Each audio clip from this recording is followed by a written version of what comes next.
तो आज से हम आपका अकाउंटिंग के बारे में स्टार्ट करने जा रहे हैं। कल हमने आपको अकाउंटिंग के बारे में थोड़ा सा कुछ डेमो के टाइप में बताया भी था, ठीक है। तो सबसे पहले अगर हम बात करें यहाँ पर, हमने आप लोगों में से कुछ बोला भी था कि किसी का अकाउंटिंग अगर हो गया हो, बोला था कि दूसरे बैच में आप लोग ज्वाइन कर सकते हो। कौन कौन था वो? उसका तो ठीक है, वो कच्ची लोई है। तुम्हारा हो गया था ना बेटा? हाँ, MS वर्ड और HTML रह गया है, और आपका सिर्फ एक्सेल रह गया। तो एक्सेल वाला बैच तुम आई नहीं? एक्सेल वाले बैच में आओ ना, इसके जस्ट पहले अभी आज ही से स्टार्ट हुआ है। हाँ, कितने बजे का हुआ? 10 बजे का है ना?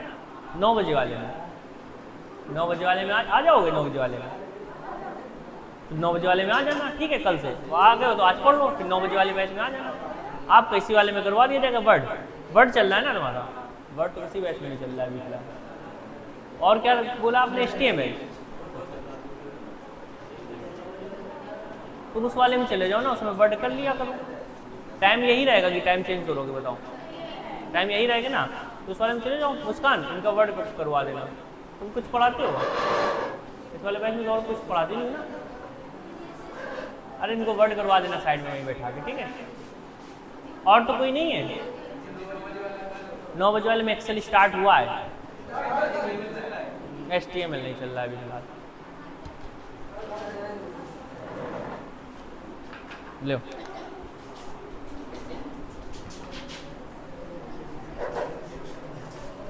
अब तो और कोई नहीं है यहाँ पर, बाकी तो सब है जिनका इनका अकाउंटिंग नहीं हुआ है, सभी लोग, ठीक।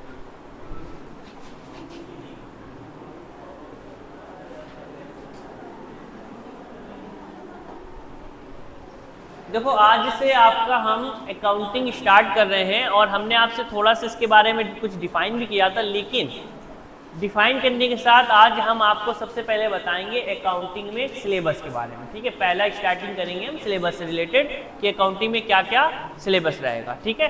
तो सबसे पहले अगर हम बात करें तो अकाउंटिंग का हिंदी में हमने आपको बताया था, हिंदी का मतलब क्या बताया था? अकाउंटिंग में हिंदी में क्या बोलते हैं?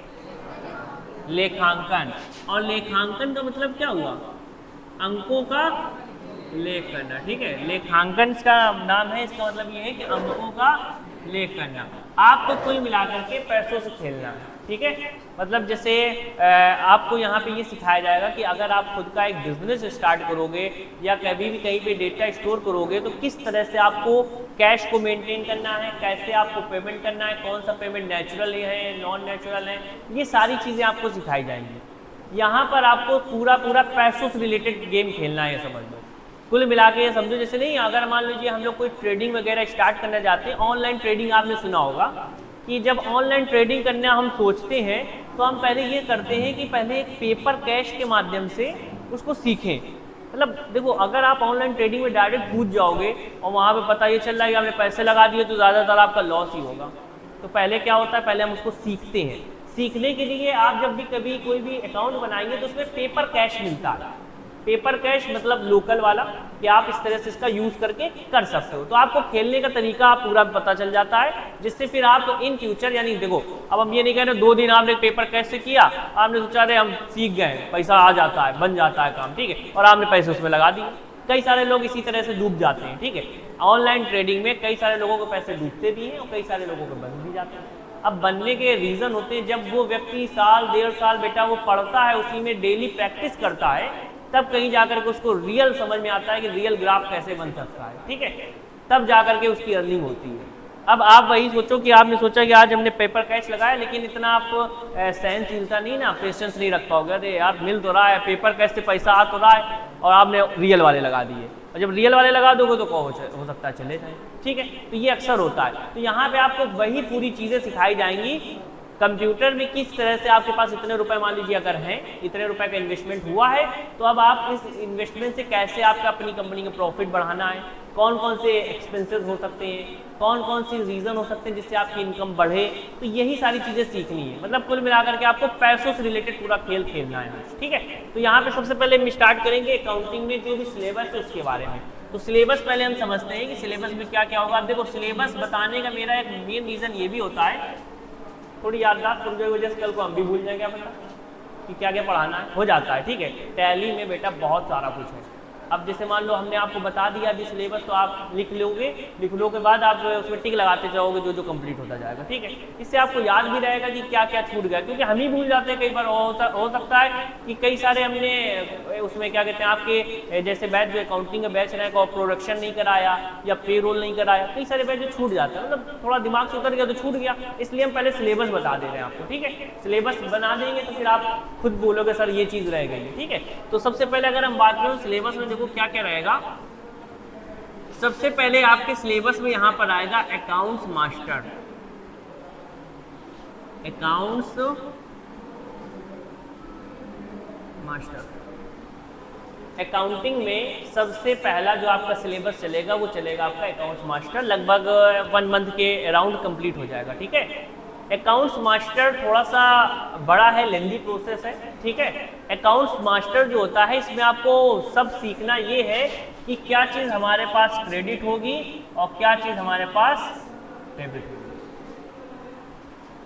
कुल मिलाकर के आपको यहाँ पर अकाउंटिंग की लैंग्वेज सीखनी है, सीआर और डीआर सीखना है।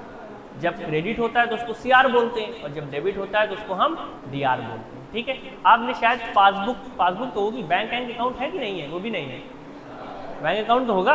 अब बैंक अकाउंट में जब आप पासबुक तो देखे नहीं होगे, देखे हो? ऑनलाइन चलाते हो? देखो ऑनलाइन, देखो ज़्यादातर हो गया ऑनलाइन की वजह से, कई बार हम ही नहीं देखे हैं अपनी पासबुक। एक को ऐसे ही खुलवा लिया अकाउंट, पासबुक भी नहीं ली। ठीक है, तो कई बार ऐसा हो जाता है ऑनलाइन चक्कर में पासबुक वगैरह हम लोग नहीं लाते। लेकिन अगर आप पासबुक लोगे या स्टेटमेंट निकालोगे, ऑनलाइन स्टेटमेंट भी निकल आता है। ठीक है, तो आप उसमें देखोगे कि जब आप पैसे जमा कर रहे हो तो लिख कर क्या आ रहा है, सीआर लिखा होता है क्रेडिट साइड पर, कॉलम बना होता है क्रेडिट साइड पर लिखा होता है। ठीक है, हाँ, और पहले तो हम सीआर को करोड़ समझा करते थे कि अरे मेरे पास इतने करोड़ रुपया हैं। एक बार नहीं, बचपन में देखा हमने पासबुक, हमने कहा इतने करोड़ रुपए मेरे पापा ने डाल रखे हैं मेरे अकाउंट में। तो सीआर का मतलब होता है बेटा क्रेडिट। ठीक है, कि आपके पास पैसे, वो क्रेडिट मतलब होता है ये जमा करना कैसे हो रहा है, लेकिन ये जमा करना नहीं होता है, उसके बारे में हम आपको अच्छे से समझाएंगे। क्रेडिट मतलब वैसे आप देखोगे तो क्रेडिट मतलब होता है उधार। क्रेडिट का मतलब होता है उधार कर रहे हैं। ठीक है, तो पता है आप क्या करते हो, आप जब बैंक में पैसे जमा करते हो तो पता है आप बैंक के ऊपर उधार चढ़ा देते हो, तो बैंक वाले आपके पास मैसेज करते हैं कि आपने इतना रुपया मेरे ऊपर उधार चढ़ा दिया, वो ये मैसेज करते हैं। ठीक है, तो ये चीज़ अभी हम आगे समझेंगे, लेकिन अभी तो स्टार्टिंग चल रही है। अकाउंट्स मास्टर में आपको क्या सीखना है, सीआर और डीआर। आपको अकाउंटिंग की लैंग्वेज सीखनी है। अब बात ये आ रही है कि हमें लैंग्वेज हम बोल रहे हैं इसको, अकाउंटिंग एक भाषा है पूरी। ठीक है, हमने इतनी सारी, मान लीजिए हमने कहा हमें हिंदी आती है, इंग्लिश आती है या और भी कोई लैंग्वेज भी आती है, तो हमने कहा ये लैंग्वेज हमें आती है, तो अकाउंटिंग की लैंग्वेज की कैसी ज़रूरत पड़ी। तो सबसे पहले हम ये समझते हैं कि अकाउंटिंग का ओरिजिनेशन कैसे हुआ, क्यों आई ये अकाउंटिंग, क्यों आई। ज़रूरी थोड़ी नहीं था कि अकाउंटिंग, एक चीज़ ये समझ लो कि ये नहीं कि आपको पढ़ाया जा रहा है कि आप भारत में रह करके यहाँ पे यूपी में रह करके घाटमपुर में पढ़ रहे हो, आप ही नहीं हो, बहुत सारे लोग पढ़ रहे हैं। ठीक है, सबसे ज़्यादा क्रेज तो बेटा अकाउंटिंग का दिल्ली साइड पर बहुत है, बहुत ज़्यादा जॉब है दिल्ली में सबसे ज़्यादा जॉब है, ये समझ लो। अकाउंटिंग जॉब घाटमपुर में भी है लेकिन कम है, कम इसलिए क्योंकि बेटा इतना सारा कुछ चल नहीं रहा, इतना ज़्यादा डेटा स्टोरिंग अभी चल नहीं रही है। लेकिन ये समझ लो जिस दिन गवर्नमेंट ने बोल दिया हर एक छोटी मोटी दुकान को अपना डेटा स्टोर करना ही पड़ेगा, लैपटॉप कंप्यूटर में स्टोर करना ही पड़ेगा, तो फिर वहाँ पे समझ लो लगाना पड़ जाएगा उनको। आप देखते हो घाटमपुर में भी कुछ ऐसी दुकानें हैं जिनके पास कंप्यूटर लगा हुआ है, बिल बना करके आपको देते हैं, तो वो दुकानें बेटा लीगल दुकानें हैं। जब कभी रेट पड़ेगी तो वो शटर बंद करके नहीं भागेंगे, लेकिन जो नहीं बना के दे रहे हैं आपको ना, वो शटर बंद करके भागेंगे तुरंत, क्योंकि उनके पास वो लीगल दुकानें नहीं है। उनकी लीगल इसलिए नहीं क्योंकि वो टैक्स नहीं पे कर रहे हैं। अगर बिल पक्का बन रहा है तभी वो टैक्स पेयर हैं। ठीक है, पक्का बिल नहीं बन रहा है इसका मतलब वो टैक्स पे नहीं कर रहे हैं। ठीक है, यहाँ पे आपको क्या सीखना है, यहाँ पे आपको सीखना है क्या चीज़ क्रेडिट होगी और क्या चीज़ डेबिट होगी। पूरा सारा कुछ आपको सीआर और डीआर पर पूरा डिपेंड होना है और सीआर और डीआर के हिसाब से सीखना है। ठीक है, दूसरा आपको चैप्टर पढ़ाया जाएगा, दूसरी चीज़ें जब आपके ये पूरा क्रेडिट डेबिट हो जाएगा, इसके बाद आपको सिखाया जाएगा इन्वेंट्री मास्टर। इन्वेंट्री मास्टर, अगर हम बात करें इन्वेंट्री मास्टर की, तो सबसे ज़्यादा जो जॉब मिलती है, आसान वाली जो जॉब मिलती है, वो बेटा मिलती है इन्वेंट्री मास्टर की। और ये इतना आसान है कि अगर आप मान लीजिए कहीं ऐसे जॉब करने के लिए गए, कभी टैली पढ़ा भी नहीं है, और उसने आपको 3 दिन बता दिया कि ऐसे ऐसे करना है, इस तरह से प्रिंट कर देना है, इस तरह से बिल निकल आएगा, कर लोगे आप। मतलब ये बहुत आसान चीज़ है। सबसे ज़्यादा जॉब इसी में मिलती है, लेकिन जब सबसे आसान है तो फिर सबसे कम पैसा भी होगा, ठीक है। सैलरी इसमें काफ़ी कम रहती है, ठीक है, क्योंकि ये बेटा बिलिंग बनाना है, खाली आपको बैठ करके जो भी चीज़ें ले रहा है बस उसका नाम लिख दो और बस कंट्रोल पी कर दो तो बिल निकल के आ जाता है, दे दो खाली। तो इसमें सैलरी थोड़ी कम रहती है, लेकिन घाटा माटमपुर साइड तो बहुत ही कम है। बाहर साइड पर अगर आप जाते हो तो थोड़ी ठीक ठाक रहती है, ठीक है। तो यहाँ पर अगर हम बात करें तो इन्वेंट्री मास्टर जो होती है, इस पर हम क्या सीखेंगे, इस पर हम सीखेंगे इनवॉइस बनाना। ऑनलाइन अगर आपने कुछ मंगाया होगा तो आपने देखा होगा बिल लग करके आता है, इनवॉइस, ठीक है। या कहीं ऐसी दुकान से आपने, ऐसी शॉप से आपने कोई सामान खरीदा होगा जो बिल बना करके आपको दे रहा है, ठीक है, तो उसी बिल को हम क्या बोलते हैं, इनवॉइस। ये हम किससे सीखेंगे, ये हम सीखेंगे इन्वेंट्री मास्टर से। अब जो इनवॉइस होता है उसमें एक चीज़ आप कॉमन देखते हो कि उसमें लगा होता है बेटा टैक्स। टैक्स कौन सा चल रहा है, जो गुड्स पर लग रहा है, मतलब जो सामान पर लग रहा है, जीएसटी सुना है ना, जीएसटी आप सभी लोगों ने। जीएसटी फुल फॉर्म पता होगा आपको, क्या होता है, गुड्स एंड सर्विस टैक्स, ठीक है, वस्तु एवं सेवा कर। बेटा ये पता है, होता ये है कि आप लोगों को इतनी ज़्यादा टैक्स के बारे में ज्ञान नहीं दिया जा रहा है। ज्ञान ना देने के बहुत ज़्यादा रीज़न है। गवर्नमेंट चाहे तो हिंदी इंग्लिश के साथ एक टैक्स वाला भी लगा सकती, पूरी टैक्स की बुक लगा सकती है, लेकिन उससे पता है क्या होगा, उससे नॉलेज हो जाएगा आपको, और जब नॉलेज हो जाएगा तो आप सवाल करने लगोगे, इतना टैक्स हमने पे करते हैं, ये नहीं सुविधा मिल रही है, वो सुविधा नहीं मिल रही, ये आप लोग सवाल करने लगोगे। इसलिए बेटा ये टैक्स वगैरह जो चीज़ें हैं वो बहुत इस तरह से बनाई जाती है, एक चेन सिस्टम बनाया जाता है, ठीक है। एक चेन, गवर्नमेंट जो होती है वो एक चेन सिस्टम बनाती है, ऐसा चेन सिस्टम कि आपको पता भी ना चले और आप टैक्स पे कर दो। जैसे आपने सुना होगा कि हम स्टाम्प लेने जा रहे हैं, स्टाम्प, अब आपने मान लीजिए पहले तो मैनुअली लगा करते थे, जैसे 5000 का स्टाम्प लग रहा है, 10,000 का स्टाम्प लग रहा है, हमने कहा 5000 का स्टाम्प पेपर लेकर आए हैं, ठीक है। तो स्टाम्प पेपर हमें ये लग रहा है कि हमने स्टाम्प पेपर खरीदा है, वो 5000 का मिला है, तो 5000 लिखे, तो वो 5000 के लायक है नहीं है। वो हमने स्टाम्प पेपर जब खरीदा, इसका मतलब वो स्टाम्प की फीस, यानी कि स्टाम्प एक टैक्स होता है, वो टैक्स हमने पे किया है। आप गाड़ी खरीदते हो, जब आप गाड़ी खरीदोगे तो रजिस्ट्रेशन करवाना पड़ता है, जब रजिस्ट्रेशन करवाते हो आप लोग तो उसमें पेमेंट लगता है। जब पहली फर्स्ट टाइम गाड़ी खरीदोगे तब पेमेंट लगेगा, जब किसी नाम दूसरे में ट्रांसफर करोगे तब भी पेमेंट करना पड़ेगा, ठीक है। तो ये क्या है, ये टैक्स होता है। कहते हैं भैया गाड़ी चलाओगे, टैक्स लाओ। अब आपको लग रहा है कि हम रजिस्ट्रेशन करवा रहे हैं इसलिए टैक्स दे रहे हैं, लेकिन वो एक तरह से रोड टैक्स आपसे वसूल लिया जाता है, ठीक है। ये टैक्स अब साइकिल पे नहीं है, मोटर पर है, ठीक है। अब तुम सोचो साइकिल तो हम ट्रांसफर करेंगे, किसी साइकिल ट्रांसफर होती है क्या, हर वो चीज़ जो मोटर वाली होगी, ठीक है, तो उस पर आपका लगेगा। मोटरसाइकिल टोल टैक्स नहीं लगता है, ना टोल टैक्स नहीं लगता है, लेकिन अभी आया था गाइडलाइन में कि बाइक पर टोल टैक्स लगेगा, वो लागू नहीं हो पाया, ठीक है। लेकिन कुछ जगह पे लागू भी हो गया था, चालू हो गया था टोल टैक्स बाइक पे, कि बाइक हो चाहे स्कूटी हो सब पे लगेगा, ठीक है, किसी को छूट नहीं मिलेगी, ठीक है। फिर बाद में धीरे धीरे सब खत्म हो गया, ठीक है। अगर हम बात करें यहाँ पर तो दूसरा आपको समझ में आया इन्वेंट्री मास्टर। अब इन्वेंट्री मास्टर अगर हम पढ़ेंगे तो एक इंपॉर्टेंट चीज़ आपको पढ़नी पड़ेगी, क्या, जीएसटी, जो बिल में आपको लगाना पड़ेगा, ठीक है। तो जीएसटी एक तरह से क्या है, जीएसटी एक तरह से ये टैक्स है। अब देखो एक चीज़ सुन लो, ये जो आपकी अकाउंटिंग है, इतनी 3 चीज़ें, ये आपकी बिल्कुल बेसिक अकाउंटिंग है, ठीक है। क्या क्या, अकाउंट्स मास्टर, इन्वेंट्री मास्टर और जीएसटी। अगर आपने इतना भी पढ़ लिया है तो ये समझ लो कि आप कहीं ना कहीं काम करने लायक बन गए, जॉब करने लायक बन चुके हो, अगर आपने इतना पढ़ लिया। ये 3 चीज़ें खाली, अकाउंट्स मास्टर, इन्वेंट्री और जीएसटी। अगर आप 3 चीज़ पढ़ लोगे तो आप जॉब तो कर सकते हो, ठीक है। लेकिन कल को अगर मान लीजिए कभी रेड वगैरह पड़ती है तो पता सबसे बड़ा जो पोस्ट मानी जाएगी फिर वो आपकी मानी जाएगी, जो वहाँ काम कर रहा होता है। वो पता है कौन होता है, वो होता है चार्टर्ड अकाउंटेंट।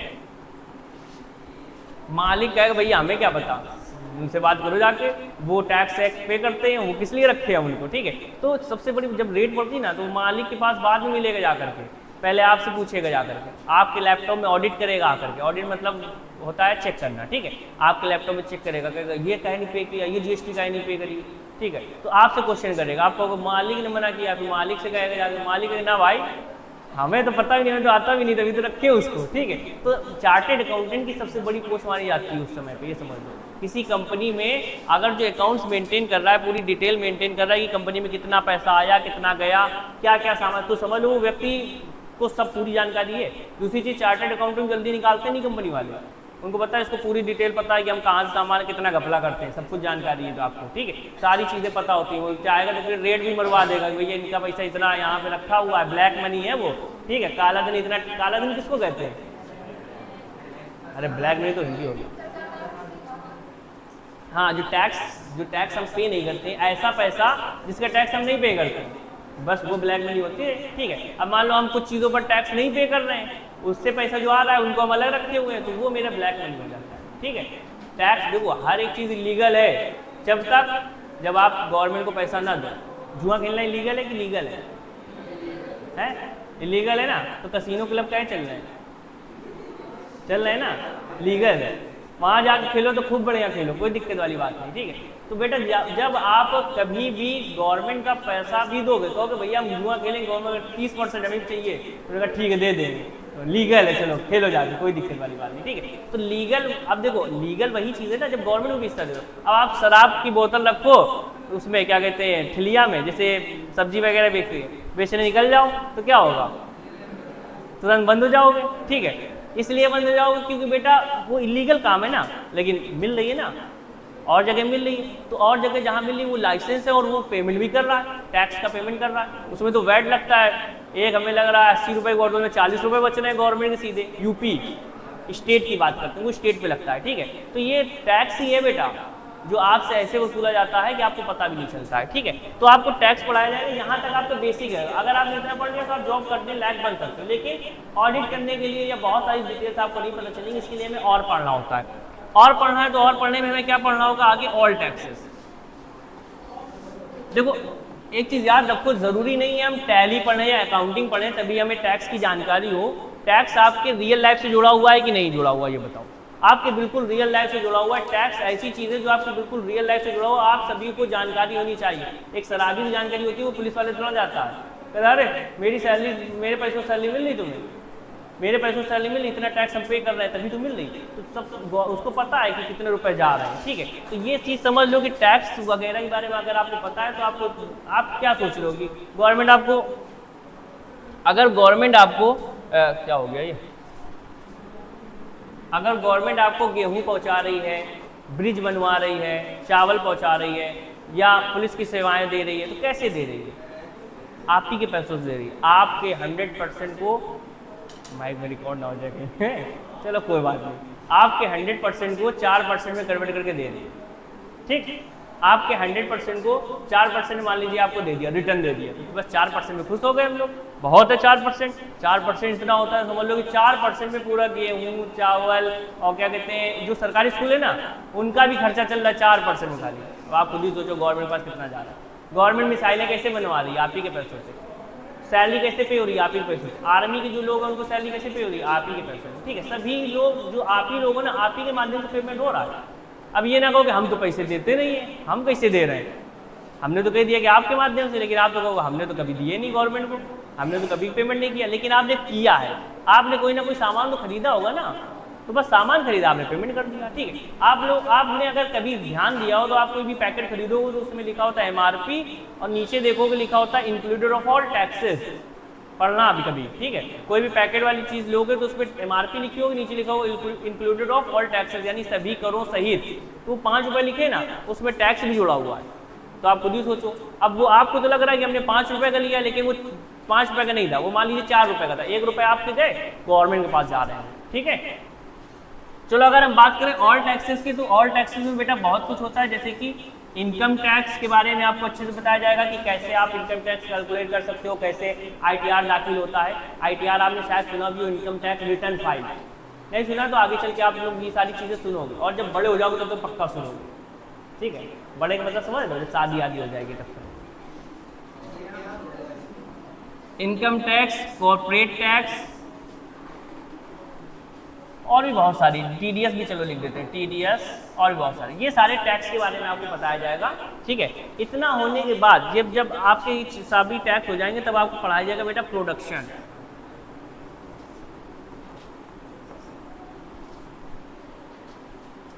प्रोडक्शन का मतलब होता है एक तरह से उत्पादन, ठीक है, मैन्युफैक्चरिंग, उत्पादन। कई सारी तो ऐसी भी कंपनी है ना, देखो एक काम तो ये हो सकता है कि हम बना बनाया कोई सामान लेकर के आए उसको बेच दें, दूसरा काम ये हो सकता है उसको पहले मैन्युफैक्चर करें फिर बेचें। अच्छा, आप लोगों को ये बताने से पहले हम एक दो चीज़ें बताते हैं। सबसे पहले दो क्वेश्चन पूछते हैं आपसे। पहला है ट्रेडिंग एंड बिजनेस में डिफरेंट, और दूसरा है कस्टमर एंड कंज्यूमर में डिफरेंस। देखो अकाउंटिंग है, कुछ चीज़ें हमें नॉलेज होना बहुत ज़रूरी है क्योंकि ये रियल लाइफ से जुड़ा हुआ है। तो ये हम आपसे पूछ रहे हैं पहले कि ट्रेडिंग और बिजनेस में क्या डिफरेंट होता है, कस्टमर और कंज्यूमर में क्या डिफरेंट होता है। हिंदी बताएं। ट्रेडिंग को हिंदी में बोलते हैं व्यापार, ठीक है, और बिजनेस को हिंदी में बोलते हैं क्या बोलते हैं, व्यवसाय, ठीक है, व्यापार व्यवसाय। कस्टमर को हिंदी में क्या बोलते हैं, ग्राहक, और कंज्यूमर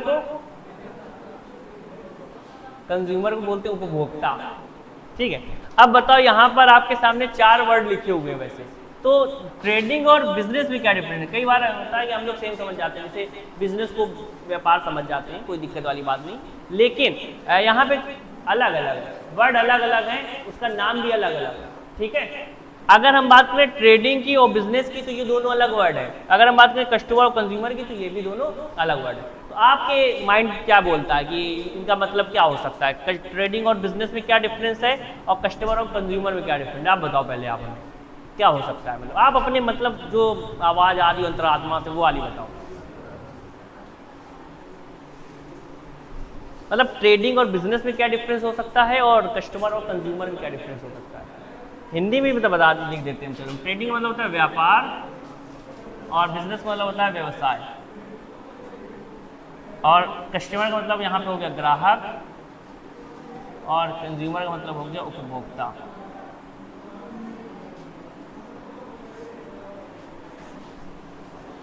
अब बताओ अपने मन से कि क्या हो सकता है।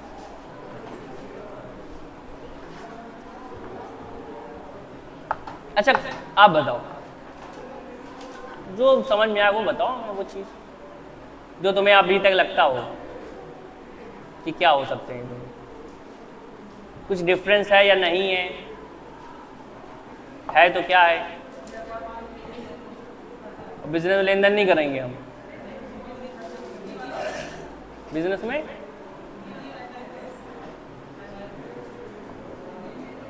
लेन देन तो उसमें भी होगा। चलो आप बताओ बेटा, व्यापार में क्या होगा।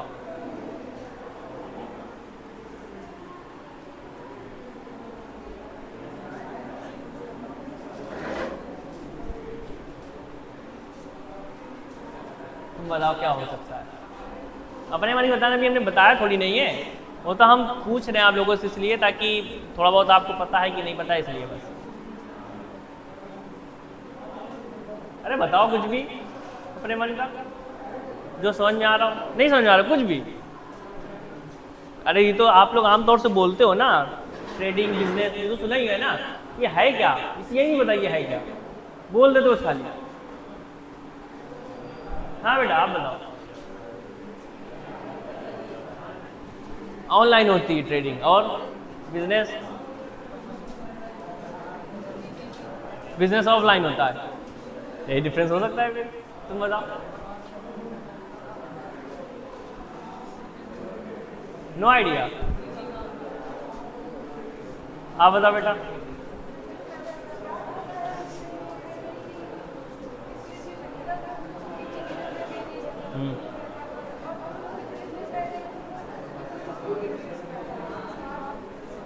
अब बताओ, कस्टमर और कंज्यूमर।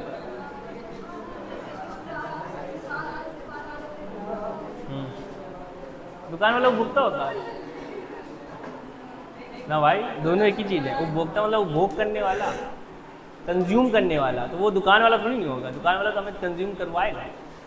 आप बताओ। नो आइडिया, दोनों में से कोई भी बता दो। एक ये है और एक ये।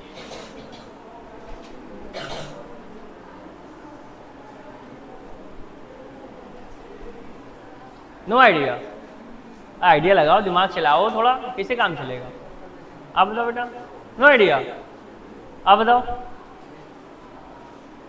नाम सुने कि पहली बार सुने? तो फिर बताओ ना। आप बताओ बेटा, क्या हो सकता है? कस्टमर, कंज्यूमर या ट्रेडिंग और बिजनेस में डिफरेंस? हम्म हम्म हम्म आप बताओ बेटा। No idea? क्या है?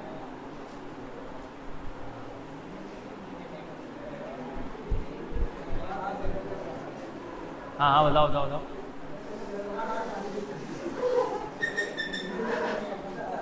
बिजनेस में पैसा ज़्यादा है। आप बताओ।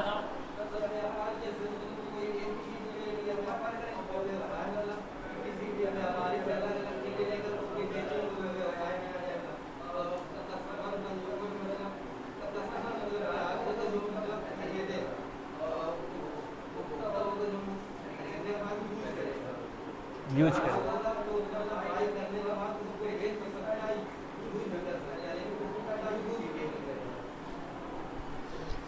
चलो बेटा, आप सभी लोगों ने थोड़ा थोड़ा बताया, ठीक है, बढ़िया है, ठीक है। अब बताने की कोशिश करोगे तब सही है। वैसे अगर आप सोचोगे नहीं बताएंगे तो फिर क्या फ़ायदा होगा? नहीं बताना तो फिर तो नहीं, याद भी नहीं होना है, ठीक है। देखो कुछ चीज़ें होती हैं जो आपको पूछने से ही याद होती हैं, ये भी चीज़ याद रखो। हम पढ़ा के चले जाएंगे तो उसमें से आपको हो सकता है 1 घंटे के 10 मिनट तो स्टोर होता ही होगा। अरे 10 मिनट भी नहीं होता, 2 मिनट का स्टोर हो जाता होगा, ठीक है। तो अब देखो कुछ चीज़ें पूछने से आ जाती हैं, कुछ चीज़ें अगर हम आपसे पूछेंगे तो उससे आपको क्लियर हो जाएगा, ठीक है। ये चीज़ें जो हैं बेटा, ये आपके एग्जाम में कई बार पूछे भी जाते हैं, इसलिए हम आपसे पूछ रहे हैं, ठीक है। सबसे पहले अगर हम बात करें तो यहाँ पे देखो दो वर्ड लिखे हुए यहाँ पे, ट्रेडिंग और बिजनेस, व्यापार और व्यवसाय। इनका पहले हम डिफरेंस समझेंगे। अगर हम बात करें ट्रेडिंग की, तो ट्रेडिंग में होता यह है कि ट्रेडिंग में हम बना बनाया गुड्स परचेज करते हैं और उसी गुड्स को हम सेल करते हैं।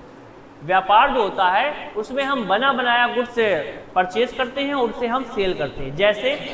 जैसे हमने एक मोबाइल की दुकान खोली, ठीक है, मोबाइल की दुकान खोली और मोबाइल हम लेकर के आए दूसरे के वहां से, अपनी दुकान में ला के रखे घाटमपुर में, और घाटमपुर में हमने बेचा, 1000-2000 रुपये जो भी हमें कमीशन मिल रहा होगा उसके हिसाब से हमने बेच दिया। तो ये बेटा ये ट्रेडिंग है। अगर आप ये कह रहे हो कि नहीं हमने एक परचून की दुकान खोल ली और हम कह रहे हैं बिजनेस कर रहे हैं, तो वो बिजनेस नहीं है, वो बिजनेस की श्रेणी में नहीं आता है, वो ट्रेडिंग की श्रेणी में आता है। आपको भी पता होगा ऑनलाइन ट्रेडिंग आपने सुना होगा। ऑनलाइन ट्रेडिंग में क्या होता है? ऑनलाइन ट्रेडिंग में जो भी सामान है उसी को तो आप सेलिंग करते हो ना, कि आप वहीं पे बनाते हो पहले फिर सेलिंग करते हो, ऐसा तो है नहीं। बिजनेस का मतलब होता है कि आप पहले मैन्युफैक्चर करोगे, मतलब उत्पादन करोगे, उसको पहले प्रोड्यूस करोगे, फिर उसके बाद उसको सेल करोगे, ये आपका बिजनेस कहलाता है। जैसे हमने एलईडी बल्ब के अलग अलग रॉ मटेरियल खरीदे, रॉ मटेरियल खरीदने के बाद हमने एक फैक्ट्री डाली, वहाँ पर हमने एलईडी बल्ब मैन्युफैक्चर करवाए, फिर उसके बाद हमने उसकी सेलिंग करवाई, तो फिर हम वो व्यापार नहीं बिजनेस कर रहे हैं, बिजनेस व्यवसाय कर रहे हैं। बिजनेस में सबसे ज़्यादा प्रॉफिट होता है, सबसे ज़्यादा लॉस होता है, ठीक है, ये चीज़ याद रखो। जब लॉस होता है तो सबसे ज़्यादा बिजनेस में होता है, और जब प्रॉफिट होता है तो सबसे ज़्यादा प्रॉफिट होता है आपका बिजनेस में। ट्रेडिंग में बढ़िया रहता है। ट्रेडिंग में मतलब माइंड में मेरे ये नहीं रहेगा कि भैया अगर हम दुकान खोल लेंगे तो मैं बिल्कुल लॉस में चले जाएंगे। ट्रेडिंग में फ़ायदा ये होता है कि ट्रेडिंग में ना ही तो ज़्यादा प्रॉफिट और ना ही ज़्यादा लॉस। अगर हमने मान लीजिए मोबाइल की दुकान खोली भी और कोई कस्टमर नहीं आया, तो भैया जितने का हमने खरीदा है उतने का तो वापस चला जाएगा ना, ठीक है। तो यहाँ पे हमारा बहुत ज़्यादा लॉस नहीं होगा। अब मान लीजिए हमने एस ग्रुप के नाम के मोबाइल मैन्युफैक्चर करवा दिए, अब कोई नहीं ले रहा है, कह रहा है एस ग्रुप, ये तो हम पहली बार सुन रहे हैं, वीवो का लेंगे हम, रियलमी का लेंगे, एप्पल का लेंगे, हम एस ग्रुप पहली बार सुन रहे हैं, ठीक है। तो अब मान लीजिए वो नहीं सेलिंग हुई, तो पता है एक चीज़ और समझ लो, जब भी मोबाइल फ़ोन की वगैरह अगर हम लोग जा करके इसको प्रोड्यूस करेंगे तो फिर इसकी हमें मार्केटिंग पहले करवानी पड़ती है। मार्केटिंग करवाएंगे, बहुत सारी चीज़ें करनी पड़ेंगी, तब कहीं जा करके हमारा ये जो गुड्स होगा वो सेल होगा, ठीक है। तो अगर हम बात करें कि कोई भी सामान हम पहले मैन्युफैक्चर करते हैं फिर सेल करते हैं, तो उसको हम क्या बोलेंगे? उसको हम बोलेंगे बिजनेस। अच्छा बताइए, मान लीजिए एक रेस्टोरेंट है, ठीक है, और वो रेस्टोरेंट है, आप जाओ, जाना है, ठीक है, चले जाओ। मान लीजिए एक रेस्टोरेंट है, बर्गर वगैरह बना के आपको दे रहा है, चाउमीन वगैरह, बर्गर वगैरह, ठीक है। तो वो क्या कर रहा है? ट्रेडिंग कर रहा है या बिजनेस कर रहा है? बताओ। वो बिजनेस कर रहा है। क्यों बिजनेस कर रहा है? वो बेटा मैन्युफैक्चर कर रहा है फिर सेल कर रहा है, 2 रुपए का पाव लेकर आ रहा है, 5 रुपए महंगे बता दिए तुमने, 2 रुपए का आलू उसमें मिला रहा है, ठीक है, और थोड़ा बहुत सॉस वगैरह मिला करके आपको दे रहा है 30 रुपए का 40 रुपए का, तो वो मैन्युफैक्चर करने के बाद दे रहा है ना आपको, ठीक है। मैन्युफैक्चरिंग करा तब आपको सेल कर रहा है, तो वो बेटा बिजनेस करा, बिजनेस में फायदा ज़्यादा होता है, ठीक है। चलो अब इधर पे आ जाओ, अगला यहाँ पे लिखा हुआ है कस्टमर और कंज्यूमर। इसमें बस 2 चीज़ का डिफरेंट है। डिफरेंट क्या है? कस्टमर जो होता है, अच्छा आप मेरे लिए कौन हो पहले हमें ये बताइए, कस्टमर हो या कंज्यूमर हो? कस्टमर हो? क्या हो मेरे लिए? कस्टमर हो, है ना भैया, कस्टमर पकड़ के लेकर आओ, जाओ, है। आप सभी लोग मेरे लिए कंज्यूमर हैं, ठीक है, कस्टमर नहीं है। कस्टमर आप तब होते हैं जब हम आपको कोई गुड्स देते, कोई सामान बेचते आपको, तब आप मेरे लिए क्या हो जाते? कस्टमर हो जाते। अभी आप कंज्यूम कर रहे हो, हम जो बोल रहे हैं, जो आप यहाँ पे आके बैठे उस सर्विस को आप यूज कर रहे हो। आप किसका यूज कर रहे हो? सर्विस का। 2 चीजें होती हैं कि नहीं होती? हमने आपसे बताया, एक होता है गुड्स और एक होता है आपका सर्विस। तो हम कौन सा व्यापार कर रहे हैं? गुड्स का व्यापार कर रहे हैं या सर्विस का व्यापार कर रहे हैं? हम तो गुड्स का व्यापार नहीं कर रहे हैं कि आप कोई आए यहाँ पे, हम आपको कोई सामान दे दिया और आप लेकर के चले गए। गुड्स तो है नहीं यहाँ पर। यहाँ पर आप आकर के बैठे, 1 घंटा बैठ रहे हो, यहाँ पर आप एंट्री करी, सर्विस चार्ज लगने लगा, जैसे एंट्री करी उसको बोलते हैं एकोमोडेशन, ठीक है, एकोमोडेशन लगा। आप यहाँ पर आकर के बैठे हो, इसका भी चार्ज लग रहा है, पानी जो पी रहे हो उसका भी चार्ज लग रहा है, सब कुछ, पंखा जो चल रहा है उसका भी चार्ज लग रहा है ना। ये सारी चीज़ें वैसे तो हम आपकी फीस में इंक्लूड करे हुए हैं, लेकिन आप अगर कभी भी बड़े कॉलेज वगैरह में एडमिशन लोगे ना, तो उसमें सब अलग रहता है, सब अलग रहता है। टीचिंग फीस अलग रहती है, एकोमोडेशन अलग रहता है। अब स्कूल में भी होने लगा, कई सारे ऐसे प्राइवेट स्कूल हैं बहुत बढ़िया वाले, तो उनमें भी अलग कर दिया, ठीक। डैमेज चार्ज अलग रहता है, भैया बैठोगे सीट तोड़ोगे तुम लोग, हैं, तो वो भी अलग रहता है। दुनिया भर के लिस्ट बना दी है, ठीक है। अगर वहाँ भी रहो, क्या कहते हैं, अब तो बड़ा तगड़ा व्यवसाय कर दिया है, ठीक है। तो यहाँ पे अगर हम बात करें, अगर हम आपको गुड्स दे रहे होते तो आप मेरे लिए कस्टमर होते। हम आपको क्या प्रोवाइड करवा रहे हैं? सर्विस, सेवा प्रोवाइड करवा रहे हैं, इसलिए आप मेरे लिए कौन है? कंज्यूमर, ठीक है। अब आप हमें ये बताइए, इलेक्ट्रिसिटी यूज करते हो ना घरों में, तो इलेक्ट्रिसिटी जब आप यूज कर रहे हो तो किसके माध्यम से आ रही है? शायद आप लोगों में DVVNL चलता है, दक्षिणांचल ऐसे कुछ चलता है, कानपुर वाला, ठीक है। तो आप में मान लीजिए एक निगम है, ठीक है, DVVNL करके, तो उसके माध्यम से आपको मान लीजिए इलेक्ट्रिसिटी मिल रही है, ठीक। अब आप इलेक्ट्रिसिटी के पेमेंट कर रहे हो, आप ये बताइए, आप जब इलेक्ट्रिसिटी के पेमेंट करो तो आप हो कौन उनके लिए? इलेक्ट्रिसिटी अगर कोई प्रोवाइड करवा रहा है, थोड़ी देर के लिए मान लेते गवर्नमेंट आपको इलेक्ट्रिसिटी प्रोवाइड करवा रही है, तो आप क्या हैं? कंज्यूमर हैं या कस्टमर हैं? कंज्यूमर हैं आप लोग, ठीक है। आप लोग कंज्यूमर हैं, कस्टमर नहीं है। आप लोग उनकी सेवाओं को यूज कर रहे हो। इलेक्ट्रिसिटी एक सेवा है, सर्विस है वो, ठीक है, सर्विस है वो। आप उस सर्विस को यूज कर रहे हो, तो वो क्या हो जाएगा? आप उनके लिए कौन है? कंज्यूमर, ठीक है। तो ये चीज याद रखना, ट्रेडिंग और बिजनेस और कस्टमर और कंज्यूमर में डिफरेंस, ठीक है। समझ में आ गया? ट्रेडिंग किसे कहेंगे? बना बनाया सामान लेकर आए और उसे हम सेल करें, ट्रेडिंग। बिजनेस किसे कहेंगे? सामान को मैन्युफैक्चर करेंगे फिर सेल करेंगे, बिजनेस। कस्टमर किसे कहेंगे? जब हम गुड्स बेचेंगे, जिस व्यक्ति को गुड्स सेल करते हैं वो सामने वाला मेरे लिए कस्टमर होता है। जो व्यक्ति सर्विस को कंज्यूम करता है वो कंज्यूमर होता है, ठीक है। जैसे अभी आप लोग बैठ करके सर्विस कंज्यूम कर रहे हो, बैठे हुए हो, सर्विस यूज कर रहे हो, ठीक है। तो जब सर्विस यूज करोगे तो क्या कहलाए जाओगे? कंज्यूमर कहलाए जाओगे, ठीक है। उसमें सिर्फ सर्विस होती है मेन, ठीक है। चलो अच्छा, इतना ही रखते हैं, अभी हम चलते हैं आगे। ज़्यादा बैक तो होगा नहीं है।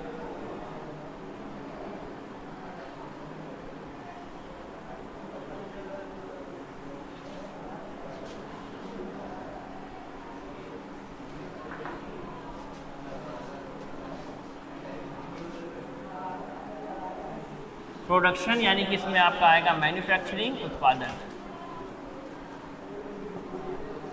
तो ये बिजनेस होता है बेटा। कई बार ऐसा होता है कि आप ऐसी कंपनी में जॉब लगती है आपकी जहां पे बिजनेस हो रहा होता है। मान लीजिए आप वीवो की फैक्ट्री में जॉब करने के लिए चले गए, वहां पे मोबाइल बनते हैं फैक्ट्री में, तब आप किस पे काम करोगे? पहले आप उसमें ये भी रिकॉर्ड करना पड़ेगा कि आपने वीवो मोबाइल बनाने के लिए कौन कौन सी चीज़ें परचेज करी हैं और कितनी चीज़ें मोबाइल में लगाई हैं और फिर कितने मोबाइल बनकर तैयार हुए, फिर आपने कितने मोबाइल बेचे। ये सारी चीज़ें रिकॉर्ड करनी पड़ती हैं, ये होती है प्रोडक्शन। ये आमतौर से इस पे ज़्यादा सैलरी मिलती है, ठीक है। प्रोडक्शन पर सैलरी ज़्यादा मिलती है क्योंकि ये सभी लोगों को नहीं आता है, समझ गए। अब हम बात करते हैं आपके 6 नंबर में। 6 नंबर में चलते हैं पेरोल मास्टर में।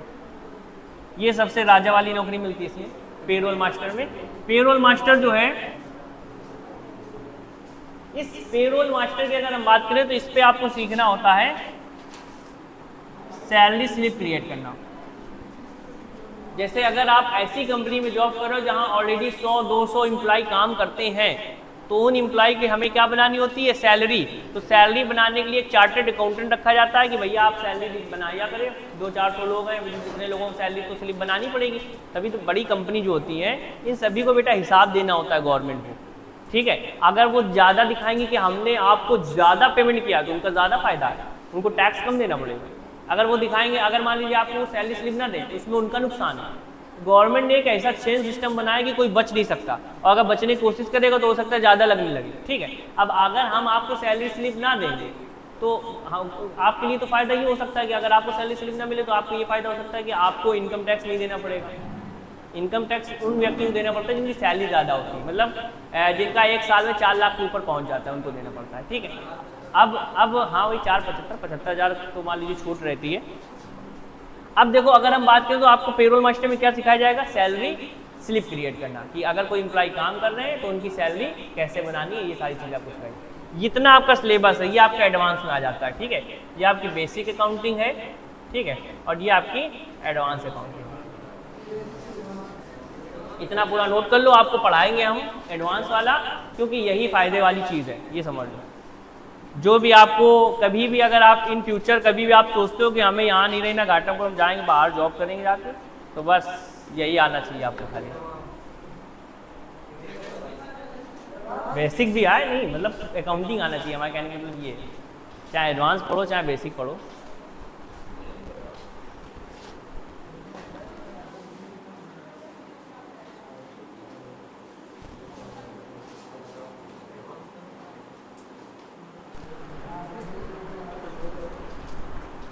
ये नोट कर लिया बेटा आप लोगों ने, इसको नोट कर लो सिलेबस को ध्यान से। और स्टार्टिंग हम कहाँ से करेंगे, इस जगह से करेंगे अकाउंट्स मास्टर से, ठीक है।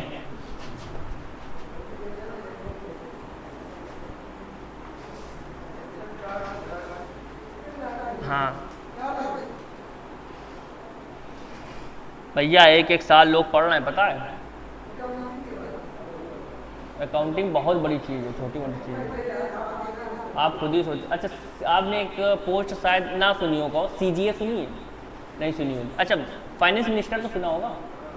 फाइनेंस मिनिस्टर जो लेखा जोखा तैयार करता है, फाइनेंस मिनिस्टर देखो ऐसा होता है, कुछ लोग हाईलाइट होते हैं लेकिन उनको ज़्यादा कुछ नहीं आता है, ठीक है, उनके पीछे किसी दूसरे का हाथ होता है, ये चीज़ याद रखो। अब देखो हाईलाइट मान लीजिए आप लोग जानते हो फाइनेंस मिनिस्टर कौन है, अरे भाई तो फिर ठीक है, तुम लोग मुँह माया से दूर हो तुम लोग हैं। अरे भैया कौन है फाइनेंस मिनिस्टर, नहीं पता वाकई में, निर्मला, ठीक है, तो निर्मला सीतारमण फाइनेंस मिनिस्टर है। अब उनके पीछे कौन, CGA। अब उनको तो हम भी उनका नाम हम वैसे नहीं जानते क्योंकि ज़्यादातर हाईलाइट लोग जो होते हैं उन्हीं का लोग नाम जानते हैं, ठीक है। CGA जो होता है वो कंप्ट्रोलर जनरल एंड ऑडिटर होता है, ठीक है, जो पूरी चीज़ें मेंटेन करता है कि कैसे इनकम टैक्स बने, मतलब पूरी चीज़ें जो बना के तैयार करेगा लेखा जोखा, वो CGA बना के तैयार करेगा, फिर वो फाइनेंस मिनिस्टर को दिखाएगा और फिर फाइनेंस मिनिस्टर उसमें साइन कर देंगे, बस काम हो जाएगा। ये होता है समझो, ठीक है। मेन जो होता है उनका वो पढ़ लिख करके बेचारा बना हुआ है CGA, उसका वो नहीं होता चुनाव हो करके उसका लगा हुआ, वो पढ़ लिख करके बनता है CGA, ठीक है।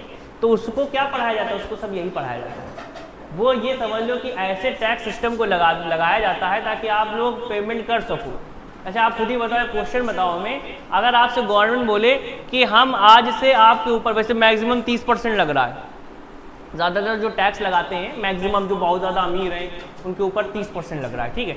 अगर गवर्नमेंट कहते हैं आज से आपके ऊपर 70% टैक्स लगेगा, या आज से आपके ऊपर 90% टैक्स लगेगा, या 100% टैक्स लगेगा, अब बताओ 100% टैक्स लगेगा तो गवर्नमेंट कितना टैक्स वसूल कर पाएगी।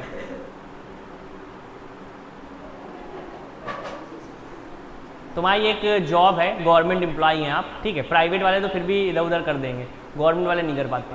आप एक गवर्नमेंट एम्प्लॉय हैं और आपको साल में 8 लाख रुपए मिलते हैं, ठीक है। गवर्नमेंट ने कहा कि जो भी एम्प्लॉय हैं उनसे 100% टैक्स लगेगा। अब बताओ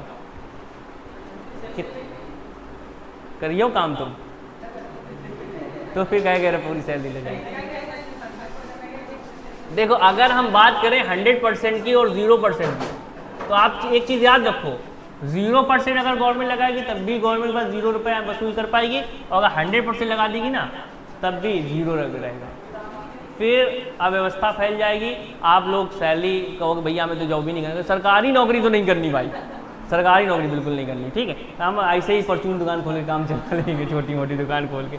तो यहाँ पे अगर हम बात करें तो ये जो चीज़ है आपकी, तो ये सबसे ज़्यादा पता है ग्राफ कब उठता है, सबसे ज़्यादा जो मैक्सिमम जो वसूली होती है बेटा टैक्स की 30% जो होती है, सबसे गवर्नमेंट ने 30% तक भी मैक्सिमम लगा रखा है। 30% ऐसा एक तरह से रेशियो है जिस पर आप लोग खुशी खुशी दे भी दोगे और सवाल जवाब भी नहीं करोगे ज़्यादा, और गवर्नमेंट बहुत ज़्यादा वसूल भी लेगी। 30% भी बहुत होता है वैसे, ठीक है। ये मैक्सिमम वाला है, मैक्सिमम वाला जिनके पास बहुत पैसा है, यानी कि जिनके पास 50 लाख के अराउंड है इनकम साल की, उनके लिए है ये, ठीक है। 50 लाख के जो नीचे हैं उनके लिए नहीं, 50 लाख तक जिनकी है उनके लिए ये आपका 30% लगता है। तो अब समझ लो, ठीक है।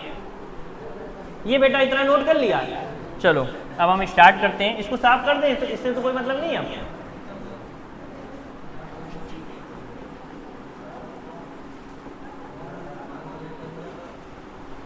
अब हम बात करते हैं अकाउंटिंग में। देखो हमने कल आपको कुछ थोड़ा बहुत लिखवाया था, लेकिन हो सकता है कुछ आप एक बार समझ लो, हो सकता है कि कई सारे कल लोग नहीं आए थे, ठीक है। हमने थोड़ा सा लिखवा दिया था एक डेमो के तौर पे। तो अगर हम बात करें अकाउंटिंग है क्या, तो अकाउंटिंग को आप ऐसे समझो, आप अपनी लैंग्वेज में बताओगे तभी सही रहेगा। आप ऐसे समझो कि हर एक चीज़ अकाउंटिंग, आपने हमें फीस पे करी, अकाउंटिंग है, ठीक है। आपने हमें फीस पे की, लेकिन अकाउंटिंग कब होगी, जब आप उसको लिखोगे कॉपी में कि हमने आज सर को इतने रुपए फीस पे कर दी, इसी को अकाउंटिंग बोलते हैं। अब ये तुम खुद ही सोचो कि क्या ये आज से लागू हो गई, और लागू हुई तो क्यों लागू हुई, रहने देते फालतू में हम लोग करते रहते। अच्छा आप एक बात बताइए हमें, आप गए किसी परचून की दुकान में, कोई पुराने परचून की दुकान पहुंच गए, हमारे साथ भी अक्सर हो जाता है, वहाँ गए हमने सामान खरीदा और उसने हिंदी वाले नंबर लिख दिए, बिल में हिंदी वाले नंबर लिख दिए। अब वो हमारे तो पल्ले पड़ते नहीं, हमने उससे बोला भैया इंग्लिश वाले लोग, इंग्लिश वाले हम नहीं लिख पाते हैं, तो बिल बताओ मेरे किसी काम का है नहीं है, ठीक है। हम तो नहीं काउंट करके देख पाएंगे, लेकिन अब ये है कि अब बहुत सारी चीज़ें अपडेट हो गई कि हम उसको स्कैन कर लें और गूगल में जाके उसको ट्रांसलेट कर दें, लेकिन थोड़ी देर के लिए तो वो बिल मेरे लिए किसी काम का नहीं है, ठीक है। अगर हम बात करें तो ये आपका, और कई बार ऐसा हो तो गूगल से आप करोगे तब भी को गलत निकल जाए, क्योंकि वो भैया उनकी राइटिंग नहीं समझ पाएगा वो, ठीक है। तो इसलिए ये चीज़ें होती हैं कि आपकी मेन होती है लैंग्वेज।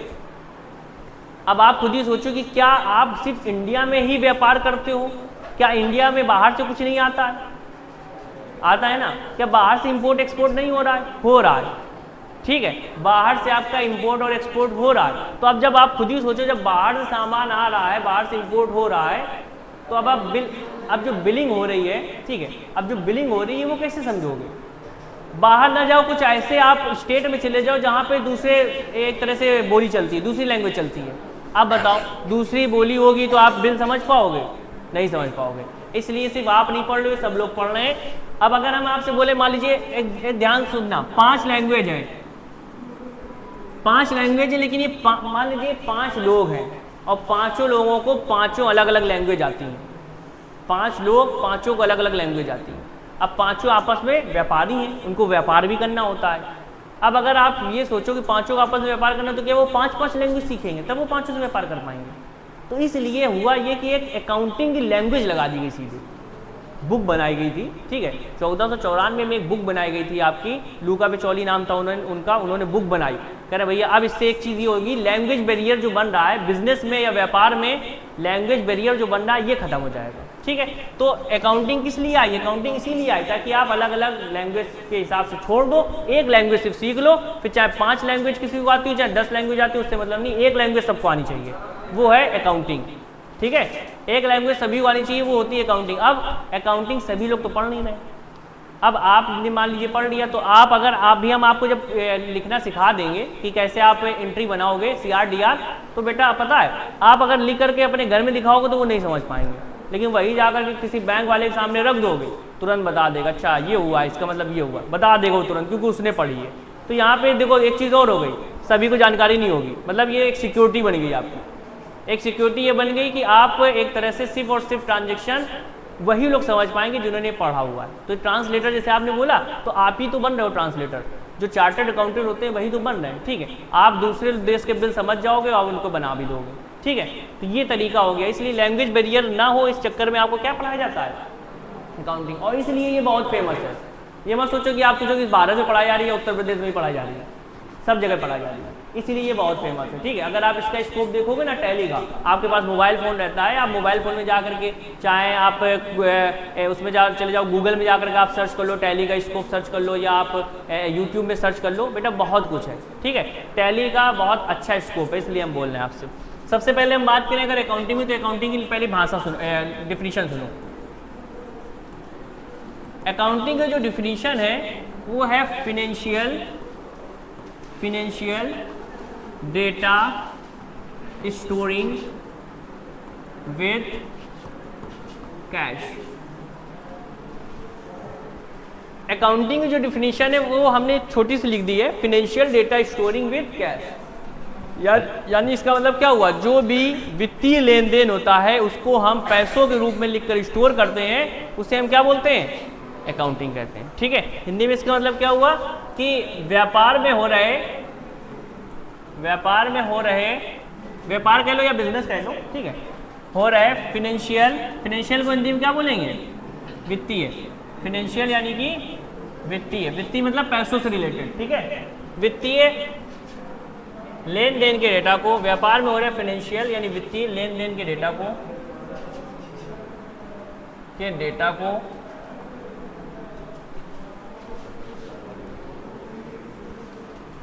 को स्टोर करने की विधि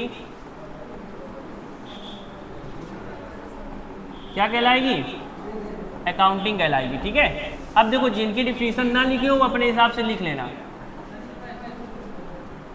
पैसे नहीं लिखे क्या, व्यापार में हो रहे फाइनेंशियल लेन देन के डेटा को पैसों के रूप में, पैसों यहाँ पे लिख लेना, पैसों के रूप में स्टोर करने की विधि अकाउंटिंग कहलाती है, ठीक है। जिसकी डिफिनीशन ना लिखी हो वो इस तरह से लिख सकता है, बाकी अपने मन से भी बना सकते हो, समझ जाओ।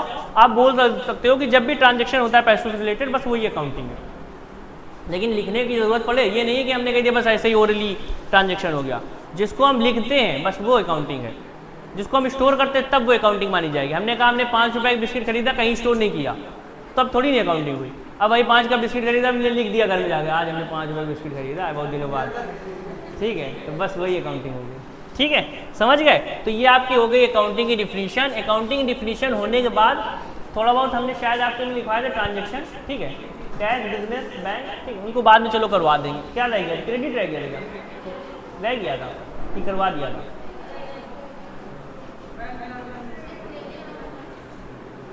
लिख लेते हैं अपने मन से, नहीं लिख पाए, चलो अच्छा लिख लो, एक क्रेडिट ट्रांजेक्शन लिख लो कुछ लोग। क्रेडिट ट्रांजेक्शन यानी कि व्यापार में हो रहे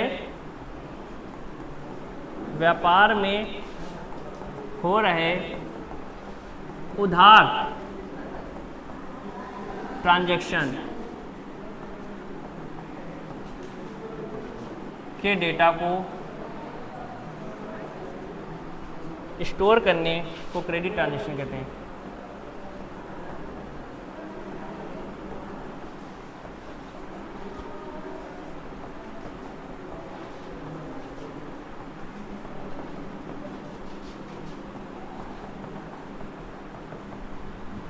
बेटा हमने कुछ ट्रांजैक्शन लिखवाए थे, लेन देन लिखवाए थे, तो लेन देन जो हमने लिखवाए थे, कुछ लिखवाए थे जैसे बिजनेस ट्रांजैक्शन, ठीक है, कैश ट्रांजैक्शन और bank transaction, credit transaction. Business का मतलब हो गया बिजनेस से रिलेटेड होगा, कैश का मतलब हो गया कैश से रिलेटेड लेन देन, बैंक का मतलब हो गया बैंक से रिलेटेड लेन देन, क्रेडिट का मतलब हो गया उधार लेन देन, ठीक है। इतनी चीज़ें हैं, इसको लिख लो, जिसका ना लिखा हो, सभी का नहीं लिखा होगा, सभी लोग लिख लो क्रेडिट ट्रांजैक्शन।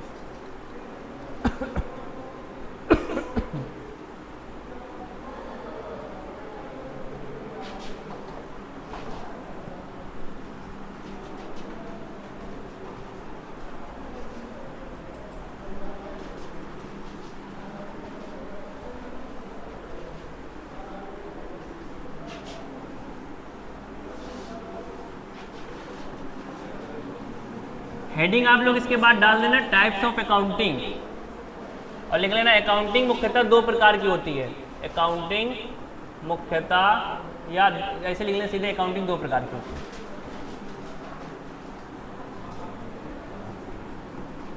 और जो भी अभी नहीं आए उनको एक तरह से इन्फॉर्म कर दो, ठीक है, फिर अकाउंटिंग आगे बढ़ जाएगी तो फिर समझ में नहीं आएगा। जो नहीं आ रहे हैं आपको पता है उनको बता दो ताकि वो कल से ज्वाइन कर लें, ठीक है। फिर अगर आगे बढ़ गई, क्योंकि अभी आज थोड़ा ये समझ लो अकाउंटिंग प्रकार और चैप्टर अगर हो गए तो फिर समझ में नहीं आएगा, इसलिए बता देना, इन्फॉर्म कर देना जो भी नहीं आ रहे हैं। इतना लिख लो, इतना लिखने के बाद कल यहीं से स्टार्ट करेंगे हम, ठीक है, यहीं से स्टार्ट करेंगे, सीधे हमें बता देना तो यहीं से स्टार्ट करेंगे, वो बहुत कम हो पाया है। चलो आज के लिए इतना ही, फिर कल मिलते हैं।